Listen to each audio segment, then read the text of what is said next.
A principal performed life-saving CPR after a student collapsed and stopped breathing.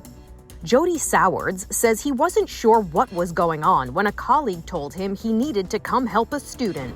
And when I came out the door of the cafeteria and I looked to the right going down the hallway, that's when I saw the young man laying in the floor at that time. 8th grader Timothy Johnson was participating in a basketball exercise when he started feeling unwell. He left the gymnasium and went to sit in the hallway, hoping to recover. But he went unconscious and fell to the floor. Staff members rushed to help, and they called for Principal Sowards. At that first moment, there was blood coming out of his mouth, and I didn't know why. So we're doing all those assessments, and you know, like, what can I do? Is like, you need to call 911. And so I was telling people to call 911, and people just started working together. And the assistant coach and I kind of did a quick assessment. And I was like, I don't have a pulse. Sowards says he started CPR. He says it's the first time he's used it in his 25 years working in education. Unfortunately, he was seeing very little response from the student. We kept looking and seeing, and the assistant coach said, hey, I got a pulse, but it's faint. And then we couldn't get it again. And I didn't see any cognitive movement. The only thing I knew to do is we just kept doing the CPR. He did that until paramedics showed up, and he helped them load Johnson onto a stretcher to take him to the hospital. Doctors were able to get him breathing again, but he wasn't out of the woods.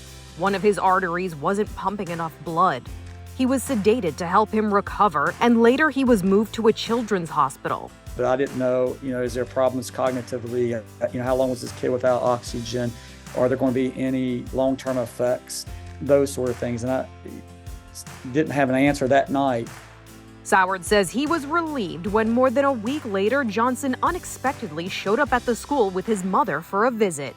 He is alive, and that's the most important thing, and he's able to function, and just, the future can be bright for this young man.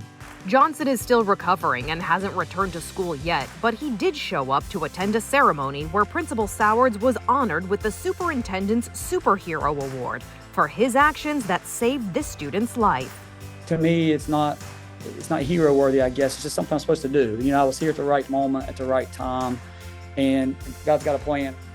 Sowards says he encourages others to be prepared for emergencies and says don't hesitate to help when you see an opportunity. If people could just help people and just kind of be prepared to be looking out for things, don't be afraid to assist. And I know there's always the what ifs, but just don't take life for granted.